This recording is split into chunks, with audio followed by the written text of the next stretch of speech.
Welcome to Life Planning 101, brought to you by Kennedy Financial Services of Eastland. Tune in every Monday morning at 8:30 on KATX, and again on Saturday morning at 9 on KATX and KWBY as Angela Robinson joins Terry Slavens to share important financial information to help you live life on purpose. Insurance, investments, estate and tax planning, and much more. All covered now on Life Planning 101. And welcome in. It is Life Planning 101 right here on this Tuesday morning. Bank holiday or national holiday, federal holiday yesterday. Did you know President's Day? Years ago, they celebrated both George Washington and Abraham Lincoln's, and they both happen to be in February. Mm-hmm. And I always thought they combined them together just to recognize those two men, but actually it's in recognition of every president's birthday. Right, yeah. Yeah, I'm with you on that. That's what I always thought when I was a kid. So. Yeah, so sort of ironic that Abraham Lincoln and George Washington both born in February.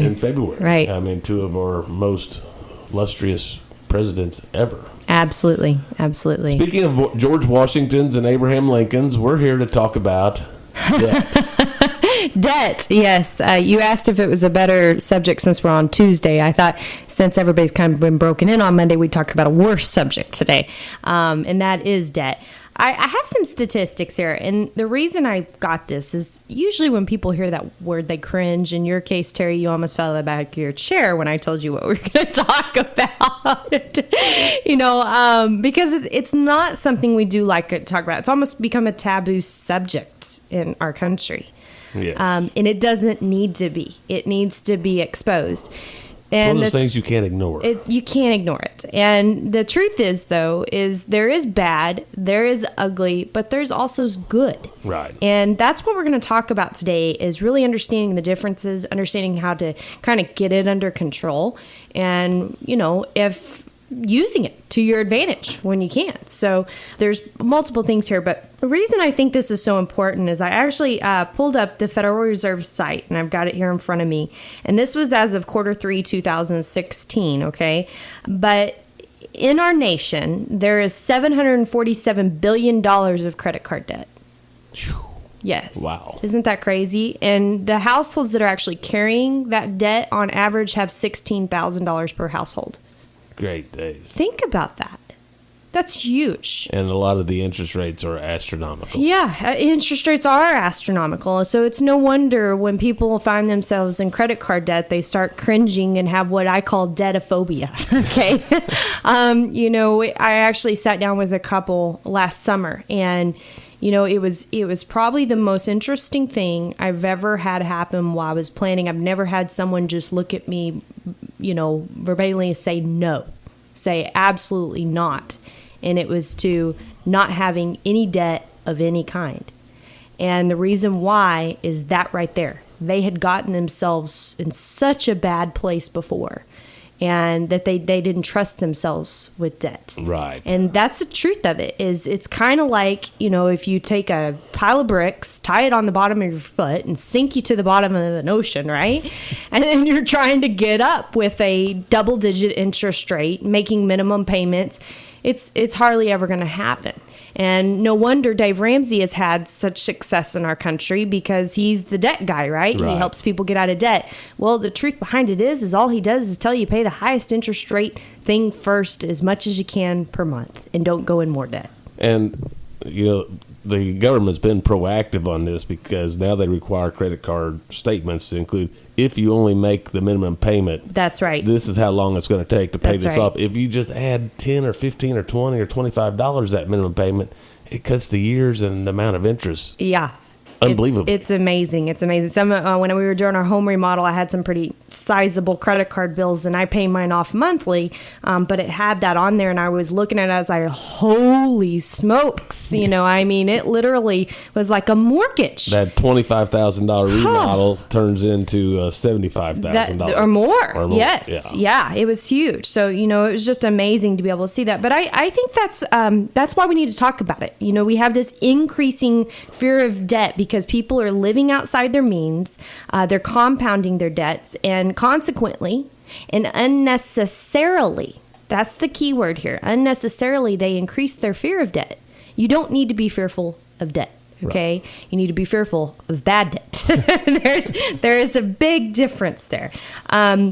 And I think that's what we really want to hit on today as far as what's going on now. I found this interesting. I still want to tell you about these figures because there are some others. And the interesting thing so auto loans weren't bad. The average auto loan was, well, I say it's not bad. I guess it is.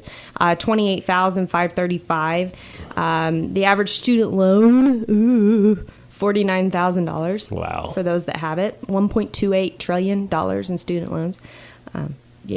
Trillion.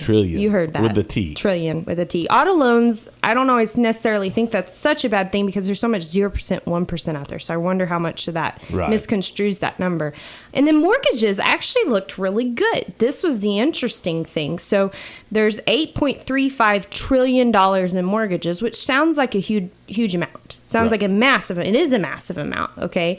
But on a household basis, there's $172,806 of average mortgage.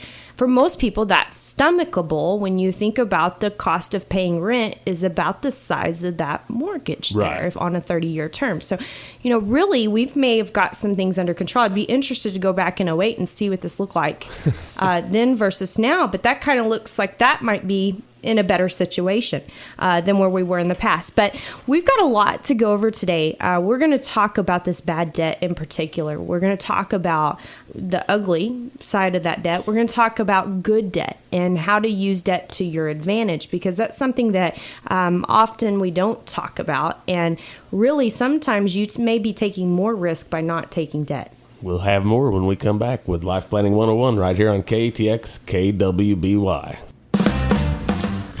Life Planning 101 continues on this Tuesday morning. Angela's here. She's got a really popular subject. It's debt. It's debt. Yes, the good, the bad, and the ugly of debt. Tweet us at KFS Life Planning. Answer our weekly poll. Does the fear of debt keep you awake at night?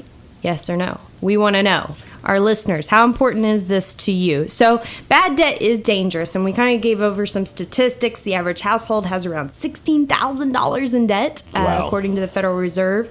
The average household that has credit card debt. And, like I mentioned, it's like being at that bottom of that pool with bricks tied to you, and you just can't get out, right? And the reason why is, if you think about it, you're borrowing money at a ridiculous interest rate. You're making minimum payments that will seldom, if ever, be able to catch up to things. So, how do you control that? And really, it doesn't matter what type of debt it is, if it's credit card debt, student loans even, okay? This is very important. Cars, your business, your home, whatever. You can basically define bad debt as debt without a budget. I've talked a lot about budgets on the shows before, and this is so interesting. My dad started doing seminars way before I came into business in 1992. And he's worked at various colleges, Tarleton, Hardin-Simmons, ACU, McMurray University, and he's actually taught classes. And it didn't matter if it was 1992 or if it's 2017. The primary takeaway from those classes is create a budget. Have a budget. Yeah. And it hasn't changed. So, how important is that to people? It's everything. Because if you think about what a budget is not a restricting tool. It's not to say I have to live within this budget. A budget is really what you live by, okay? It's just basically a story of your financial life on a yearly basis. And the reason why it's so important is because if you have that story of your financial life, then you know if I can retire, because I know what income I need to have to support that story. Right. Right?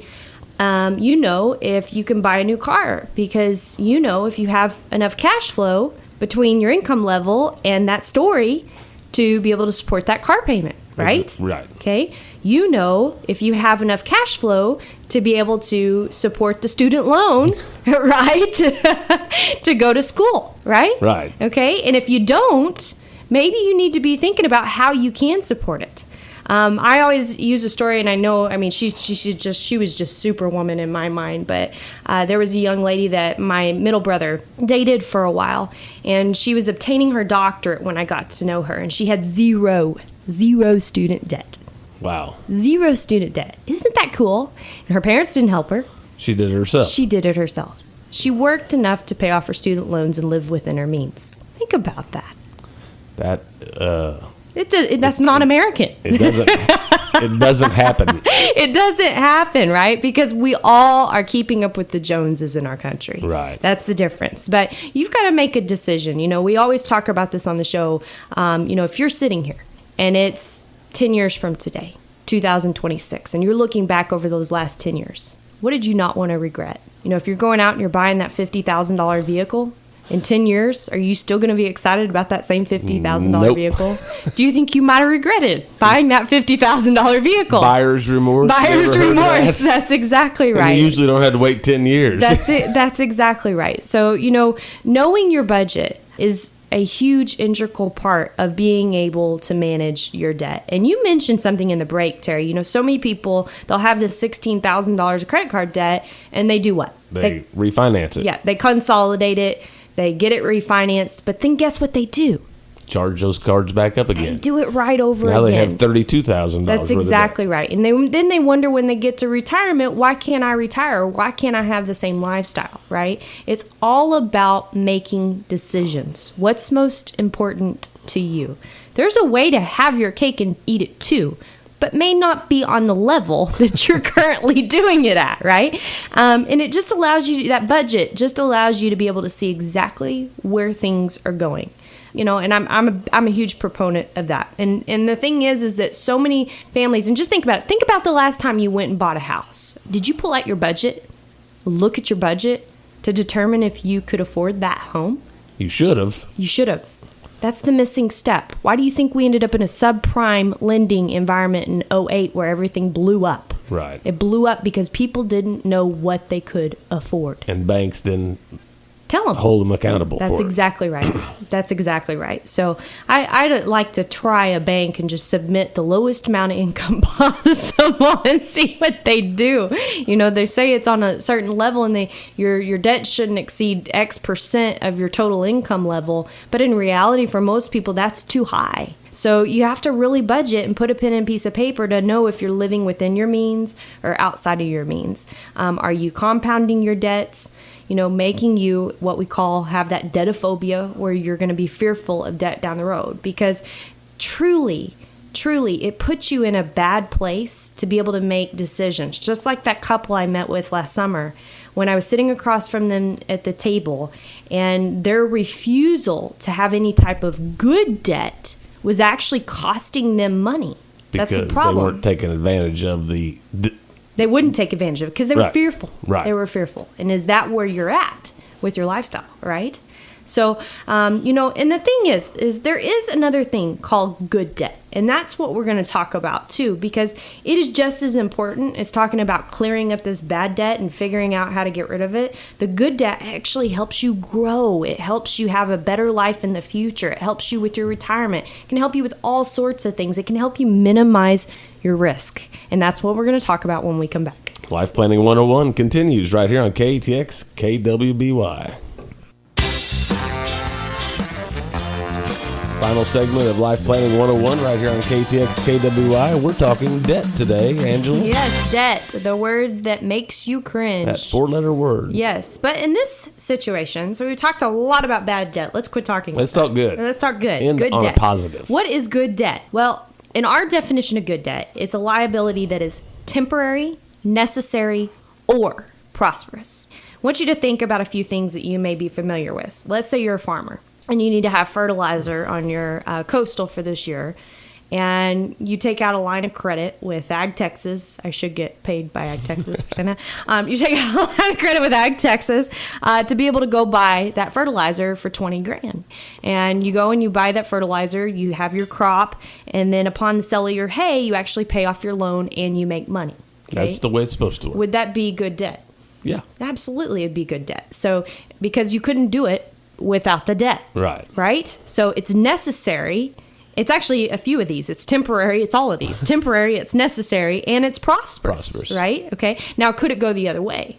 Could you have a bad crop? Yes. Have a drought. Absolutely a drought. It's absolutely. So there's not without risk. Farmers are the biggest gamblers in the world. They are. They take more risk than anybody. We have a lot of ranchers and farmers as clients, and it's so funny because they've never had much exposure to stock market or real estate or oil and gas or any of these things, and I'm like, none of that is as risky as what you've been doing your whole life, right? So, that's a big one. What about, let's talk about your vehicle. I get to ask this question all the time, especially by retirees.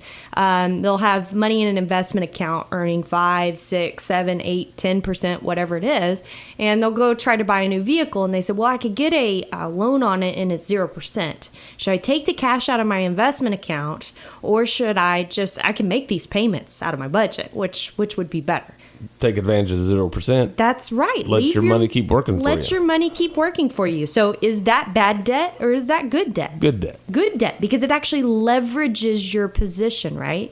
Because I always think of it this way. Let's say that was a $50,000 vehicle and you took it out. Okay, you took $50,000, earning, and I'm just going to pick 7.2% because that'll double in 10 years. Okay, so earning 7.2%, and so in 10 years that would have been worth $100,000 over here, and you would have had your car paid off over here, right? So you'd actually have a little more than $100,000 in equity, right? Right. But if you took that $50,000 and you pushed it over into your car, and so you had 0 in that investment account, what's 0 going to grow to in 10 years? 0. Yep, right. Okay, you got it. So good math. So 0, and then your car's depreciated over here after 10 years. The $50,000 car is now worth $15,000, right? Yeah. So you've actually hurt yourself. But do we think about that? You've actually lost $35,000. That's right, or not more. Not counting the potential gain. The potential gain from your investments, right? And we always have a saying about the way we invest money. Okay, people say, well, I could lose that in the stock market. You absolutely could if you let your emotions get control of you, because you don't ever lose anything until you actually sell it.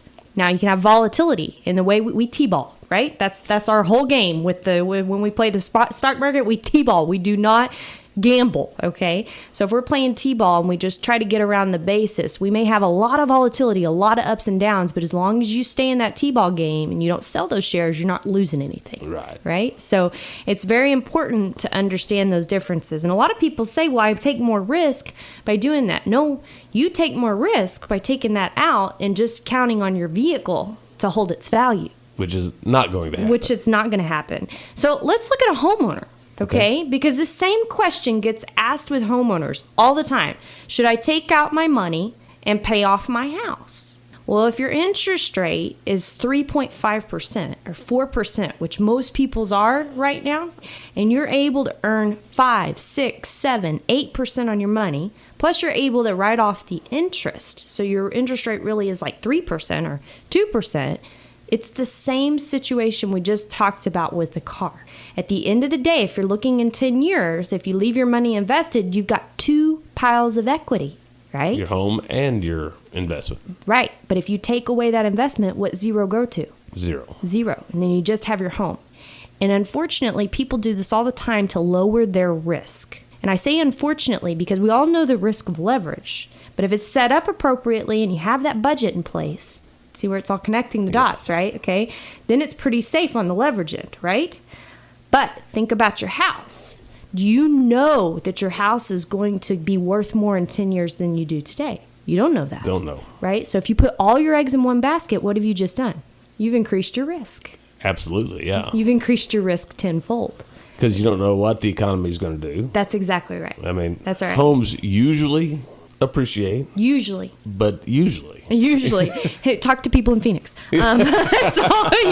Seriously. And that's the thing you have to think about is we often don't think about the risk of paying off our home. Think about it. There's a risk in paying off your home. Have you ever thought about that?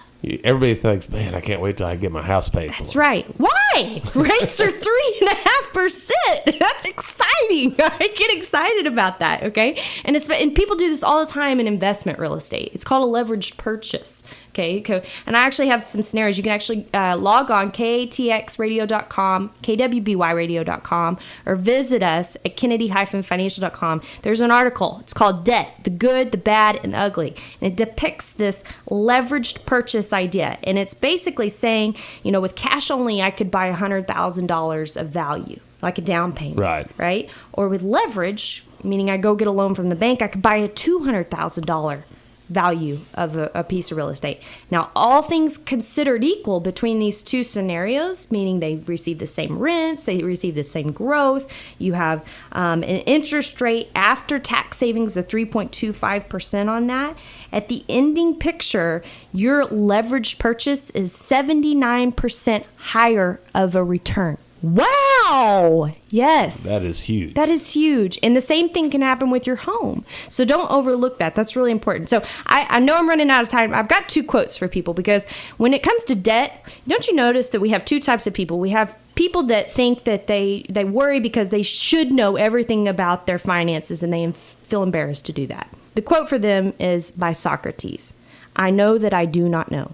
I think if Socrates was okay knowing that he didn't know, it's okay for you not to know. There's so much to do with. We actually have that one of our 8 life planning issues is liability issues because it's so big. And the second quote is for those who know everything about money. And we all know who knows everything about money. And I love this.